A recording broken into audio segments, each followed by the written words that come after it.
इस कहानी को पूरा देखें, इसके अंत में एक सस्पेंस है। दादी, आपने जिस चीज के लिए मुझे ये पावर दी थी, मैंने वो कंप्लीट कर दिया। दादी, काश आज आप मेरे साथ होती तो देखती तुम्हारी पोती ने क्या काम किया है। दादी, अब इस रिंग का मेरे लिए कुछ काम नहीं। मैं ये रिंग आपकी फोटो के पीछे रख रही हूँ।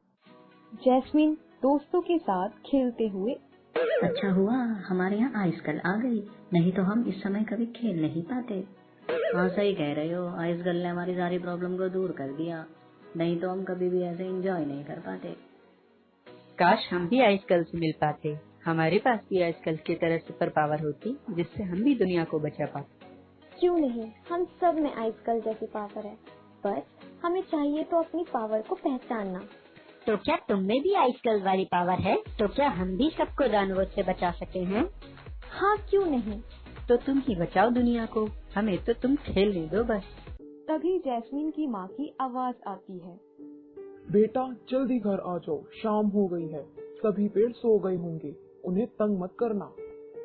जैस्मिन कुछ सोचते हुए, ओके माँ, आ रही हूँ।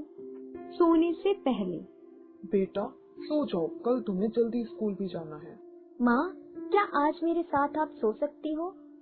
क्यों नहीं बेटा, जरूर। चंदा मामा दूर के, पुए पकाए पूर के। जैस्मिन माँ को बीच में रोकते हुए, माँ, आपसे कुछ पूछूं? हाँ बेटा पूछो। माँ, आपने शाम को कहा था कि पेड़ सो रहे हैं, क्या पेड़ भी हमारी तरह सोते हैं? हाँ बेटा, क्यों नहीं, वो सोते भी हैं और हमारी तरह सांस भी लेते हैं।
जैस्मिन स्कूल के ट्रिप पे जाते हुए बस से देखती है कि जिस रास्ते से वो जा रही होती है, पहाड़ों से पेड़ों को हटाया जा रहा होता है। थोड़ा आगे चलती है तो देखती है लोग घर बनाने के लिए पेड़ों को काट रहे होते हैं। बस थोड़ा और आगे चलती है तो वो देखती है लोग नदी के किनारे से पेड़ काटकर बांध बनाने की तैयारी कर रहे होते हैं। ये सब देखकर परेशान होते हुए जैस्मिन ये सभी बातें अपनी टीचर को बताती है। हम इसके लिए क्या कर सकते हैं? हमें चाहिए कि अगर हम पेड़ काटें तो उससे ज्यादा पेड़ लगाएं ताकि प्रकृति का संतुलन बना रहे। जैस्मिन कुछ सोचते हुए, आज से मैं हर दिन एक पेड़ लगाऊंगी। जैस्मिन सड़क के किनारे पेड़ लगाते हुए, तुम ये क्या कर रही हो? मैं पेड़ लगा रही हूँ, ये एक दिन बड़े होकर हमें प्राकृतिक आपदाओं से बचाएंगे। आज तुम पेड़ लगा रही हो, कब ये बड़े होंगे, कभी हमारी रक्षा करेंगे, तब तक तो हम इन्हें भूल ही जाएंगे। नहीं, मैं रोज एक पेड़ लगाऊंगी और उनकी देखभाल करूंगी। अरे लगता है ये पागल हो गई है, इसे छोड़ दो इसके हाल पर, हम तो चले खेलने। फ्रेंड्स खेलने जाते हुए कुछ दिनों बाद एक दिन जब जैस्मीन और उसकी फ्रेंड दूर पहाड़ों में कहीं खेल रहे होते हैं। क्यों आज तुम नहीं गई पेड़ लगाने? नहीं, आज मैंने अपने लगाए सभी पेड़ों को पानी और खाद दी है और उनको देख के मुझे बहुत अच्छा महसूस हो रहा है। अच्छा, तो क्या अब वो हमें किसी भी आपदा से बचा लेंगे? नहीं, पर जब वो बड़े हो जाएंगे तो जरूर हमें बचाएंगे। और फिर सभी बच्चे खेलने लगते हैं। तभी किसी की नजर पहाड़ों की तरफ उड़ते हुए धुएं पर पड़ती है। देखो, वो क्या है? ये तो किसी भयानक तूफान की तरह लगता है। बच्चों, जल्दी से वापस घर चलो, लगता है कोई भयंकर आपदा आने वाली है। ये क्या है? लगता है पहाड़ों में फिर से कोई बर्फ की चट्टान टूटी है। न जाने इस बार फिर से कितनों को अपने साथ बहा ले जाएगी। क्या इससे कुछ खतरा है? हाँ बेटा, ये तो हर साल होता है। बर्फ की चट्टानें टूटती हैं और मैदानी जगहों पर रहने वाली कई जिंदगियों को अपने साथ बहा कर ले जाती हैं। कुछ सोचते हुए घर की तरफ भागती है। घर पहुंचते ही वो दादी की तस्वीर पलटती है और रिंग वहां से निकालती है। दादी की रिंग को अपनी उंगली में पहनती है। काश दादी, आपकी इस अंगूठी में कुछ ऐसी पावर होती जिससे मैं उड़ के वहाँ पहुँच पाती और सभी की जान बचा पाती। ये सोचते सोचते वो रिंग के लगे ऊपर नगीने को घुमाती है और क्या देखती है कि उसमें कुछ अद्भुत सी पावर आ जाती है और फिर वो एक सुनसान सी जगह पर जाती है। I am the ice girl. और वो अब आइस गर्ल में बदल जाती है। अब वो जैसे ही अपने हाथ हवा में खोलती है वो उड़ने लगती है। अब उसको अपनी पावर भी बहुत अधिक लगती है। आइस गर्ल अब पहाड़ों से निकले धुएं की तरफ उड़ने लगती है जो बहुत ही भयंकर रूप ले रहा था। आइस गर्ल को उड़ते हुए सभी बच्चे और वहाँ रहने वाले लोग देख रहे होते हैं। आइस गर्ल आ गई, वो सभी को आइस तूफान से बचा लेगी। हमें भी चल के देखना चाहिए कैसे आइस गर्ल इस आपदा से हमें बचाएगी। हाँ हाँ चलो, अब हमें कुछ नहीं होगा, आइस गर्ल हमें बचा लेगी। फिर सभी उस ओर चल पड़ते हैं। आइस गर्ल पहाड़ की चोटी की तरफ बढ़ते हुए वहाँ पहुँचकर देखती है कि आइस पानी में तब्दील होके बहुत तेजी से नीचे की ओर आ रहा होता है। I am the ice girl. Gun का साइज बड़ा करती है और बहते हुए पानी को वापस बर्फ में तब्दील कर देती है। ये देख सभी लोग खुश हो जाते हैं और आइस गर्ल हो बोल बोल कर शोर करने लगते हैं। लेकिन उनकी ये खुशी कुछ लम्हों की होती है क्योंकि जिस पानी को आइस गर्ल ने बर्फ में तब्दील किया होता है वो फिर से टूटने लगता है। ये देख आइस गर्ल चकित हो जाती है लेकिन वो हार नहीं मानती और फिर अपनी गन से उसको आइस में तब्दील कर देती है। लेकिन कई बार ऐसा करने के बावजूद तेजी से बहता पानी नहीं रुकता। आइस गर्ल कुछ सोचते हुए बाकी बातों को याद करती है कि पेड़ हमें आपदाओं से बचाते हैं। ये सोचकर वो वहाँ से चली जाती है जिसे देख वहाँ खड़े सभी लोग डर जाते हैं।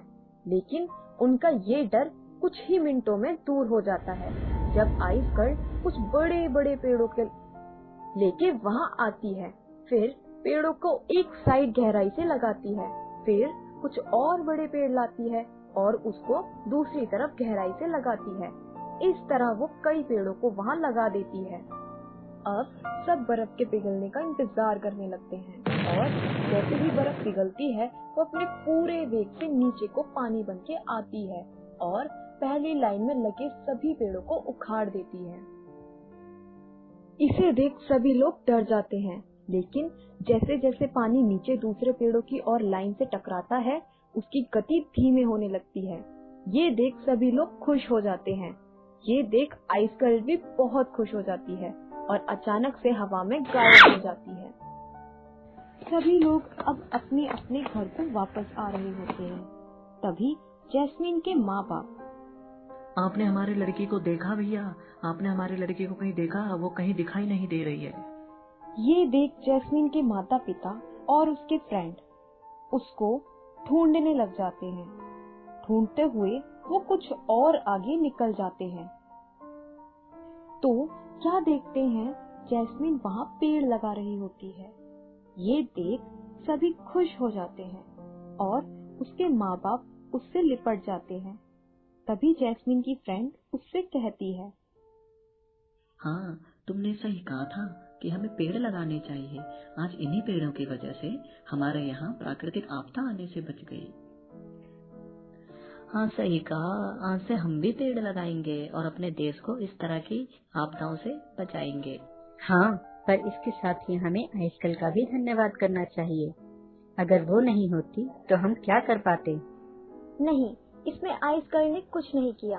अगर हम पहले से पेड़ लगाते और हमारे लगे हुए पेड़ ना काटते तो शायद हमें आइसकल की जरूरत नहीं पड़ती। कुछ भी कहो, लेकिन मैं तो आइसकल की फैन हो गई। काश मैं भी आइसकल होती। जैस्मिन दादी की रिंग को वापस फोटो के पीछे रखती है। फिर दादी की फोटो की तरफ देखते हुए दादी को आंख मारते हुए Thanks for watching this video. Please like, share and subscribe my YouTube channel. Hello दोस्तों, कैसे हो आप सब? अपनी पसंदीदा कहानियाँ देखने के लिए हमारी वीडियो को लाइक, शेयर और चैनल को सब्सक्राइब कीजिए। और हाँ, बेल आइकन पर क्लिक करना भूलिएगा मत। 3 जादुई अलमारियाँ। एक समय की बात है, बेजालपुर नाम के गांव में श्याम सेठ अपनी पत्नी राधा और अपने 3 बेटों के साथ रहा करता था। श्याम सेठ की एक बड़ी सी कपड़ों की दुकान थी। आसपास के गांव में वो सबसे ज्यादा अमीर सेठ थे, पर उन्हें अपनी अमीरी पर जरा भी घमंड नहीं था। वो बड़े ही उदार स्वभाव के और दयावान इंसान थे। सेठ जी, क्या हम अंदर आ सकते हैं? हाँ, जरूर जरूर आइए। बताइए, मैं आपकी क्या मदद कर सकता हूँ?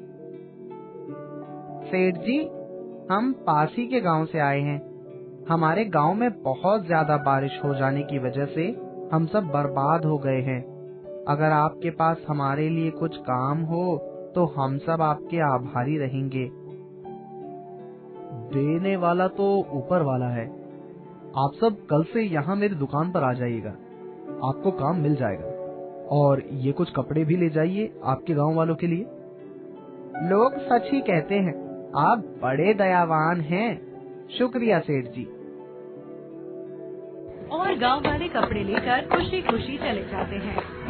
सेठ जी का मुंशी, जो उनका अच्छा दोस्त भी था, वो उनके पास आता है और कहता है, सेठ जी, आप बुरा न माने तो एक सवाल पूछूं आपसे?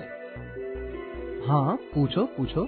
आप सबकी इतनी मदद करते हैं, फिर भी आपके पास कभी धन की और कपड़े की कमी नहीं होती। इसका राज क्या है? मुंशी, मेरे पास है जादुई अलमारियाँ। वक्त आने पर तुम्हें सब पता चल जाएगा। ठीक है सेठ जी, जैसा आप कहें। धीरे धीरे श्याम सेठ के बेटे भी बड़े होते गए और श्याम सेठ उन्हें भी अपने साथ दुकान पर ले जाते थे, जैसे वो आगे चलकर सबकी मदद कर सके और एक अच्छे इंसान बने। पर वो अभी तक अपने पिताजी की बातों को समझे नहीं थे। अजय, तुम अच्छे से काम नहीं कर सकते? ये कैसे काम कर रहे हो? तुम कौन होते हो मुझे बताने वाले? ये दुकान मेरी भी उतनी ही है जितनी तुम्हारी। तुम मेरे सेठ नहीं हो, समझे? दुकान किसी अकेले की नहीं है, इसमें हम तीनों का हिस्सा है। मुझे पता है, तुम दोनों की नजर हमेशा ही दुकान पर रहती है कि कब ये हमारे नाम हो जाए। हाँ, जैसे तुम तो कभी इस बारे में सोचते ही नहीं। मुझे तो तुम दोनों पर भरोसा ही नहीं, ना जाने कब ये सब अपने नाम कर लो। तीनों भाइयों में आपसी प्यार खत्म होने लगा था। वो केवल अपने पिताजी के बड़े से दुकान के मालिक बनना चाहते थे। ये सब देखकर श्याम सेठ और उनकी पत्नी बहुत दुखी हो गए थे। पता नहीं क्या हो गया है आजकल की पीढ़ी को, उन्हें पैसों के आगे कुछ दिखता ही नहीं। शायद मेरी परवरिश में ही कोई कमी रह गई होगी, तभी तो हमारे बेटे इस तरह बर्ताव कर रहे हैं। इसमें तुम्हारी नहीं, उनकी समझ की गलती है राधा। और तुम चिंता मत करो, मैं उन्हें साथ रहने का और परिवार का मतलब समझा कर ही रहूंगा। पर वो आप कैसे करेंगे जी? तुम्हें याद नहीं, हमारी 3 जादुई अलमारियां? अरे हाँ, वो मैं कैसे भूल सकती हूँ जी। मुझे लगता है यही सही रहेगा। हाँ, अब जादुई अलमारियां ही उन्हें समझा सकती हैं। मैंने आज तुम तीनों को यहाँ एक बहुत जरूरी बात के लिए बुलाया है। हाँ, कहिए पिताजी। मैंने आज अपना सब कुछ तुम तीनों में बांटने का फैसला कर दिया है। मैंने देखा है कि तुम तीनों की आपस में जरा भी नहीं बनती। यही सही रहेगा पिताजी, हम तीनों एक साथ बिल्कुल भी नहीं रह सकते। हाँ पिताजी, तीनों अलग रहेंगे तो अपने अपने तरीके से दुकान को आगे बढ़ाएंगे। साथ रहने में जो शक्ति है वो अलग रहकर खत्म हो जाती है। लेकिन अगर तुम तीनों की यही मर्जी है तो मैं अपनी दुकान के 3 हिस्से कर देता हूँ। और तो और आज मैं तुम तीनों को और एक चीज जो सबसे महत्वपूर्ण है वो भी देने वाला हूँ। हमारी पुरखों की 3 जादुई अलमारियां। हमने कई बार बस उसके बारे में सुना है, पर आज जाकर हम वो जादुई अलमारी पा सकेंगे। सिर्फ उन्हें पा लेना ही जरूरी नहीं है, उनका सही इस्तेमाल करके ही तुम उनका लाभ ले सकते हो। पहली अलमारी जो मैं रवि के नाम कर रहा हूँ, उसमें तुम जितने भी कपड़े डालोगे वो अलग अलग रंग के बनते जाएंगे। दूसरी अलमारी मैं अजय के नाम कर रहा हूँ, वो हर कपड़े को 2 गुना और तिगुना कर देगी। तीसरी अलमारी मैं करण के नाम पर रख रहा हूँ, जिसमें हर बार कपड़ा रखने से नए डिजाइन का बन जाता है। मेरी इतनी बड़ी सफलता का राज यही तीनों जादुई अलमारियां थी जो मैं आज तुम तीनों को सौंप रहा हूँ। अब ये तुम्हारे ऊपर है कि तुम इनका इस्तेमाल कैसे करते हो। तीनों अपने अपने हिस्से की जादुई अलमारियां पाकर बहुत ज्यादा खुश थे। रवि ने अलग अलग रंग की साड़ियां जादुई अलमारी से बनाकर बेचने के लिए रख दी। अजय ने एक जैसी बहुत सारी साड़ियां बनाकर दुकान में रख दी और करण ने साड़ियों पर डिजाइन बनाकर बेचने को रख दी। पर उन तीनों के पास जो भी ग्राहक आते थे वो अलग अलग रंग, डिजाइन और साड़ी की मांग करते, जो उन तीनों के पास थे तो सही, पर तीनों अलग अलग उनका व्यापार कर रहे थे। ऐसे वक्त गुजरता गया और उन तीनों को दुकान में बहुत नुकसान उठाना पड़ा। मैंने सेठ जी से कई बार इन जादुई अलमारियों के बारे में पूछा था और उन्होंने मुझे हमेशा सही वक्त का इंतजार करने को कहा। आज समझ आ रहा है कि वो तीनों जादुई अलमारियां एकता का प्रतीक है। उन्हें अगर अलग अलग कर दिया जाए तो उनका जादू किसी काम नहीं आता। तुम तीनों ने अलग अलग काम करके देख लिया, अब एक बार साथ मिलकर काम भी करके देख लो। मुंशी जी की बात सुनकर तीनों ने अपने दुकान साथ कर लिए। अब उनके पास हर रंग की, हर डिजाइन की और ढेर सारी साड़ियां मौजूद थीं, जिनसे साड़ी ग्राहकों में उनका बहुत नाम हो गया और उन्होंने दिन दोगुनी रात चौगुनी तरक्की कर ली। हमें समझ आ गया पिताजी कि असली जादू साथ में रहने में ही है। हाँ पिताजी, एकता से हम किसी भी मुसीबत का सामना कर सकते हैं। अलग हो जाने से ताकत बिखर जाती है।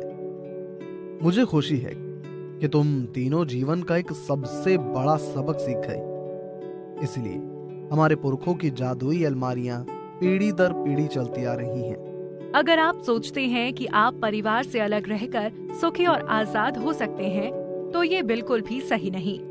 मुट्ठी बंद हाथों से ही बनती है, अलग अलग उंगलियां कुछ नहीं कर सकती।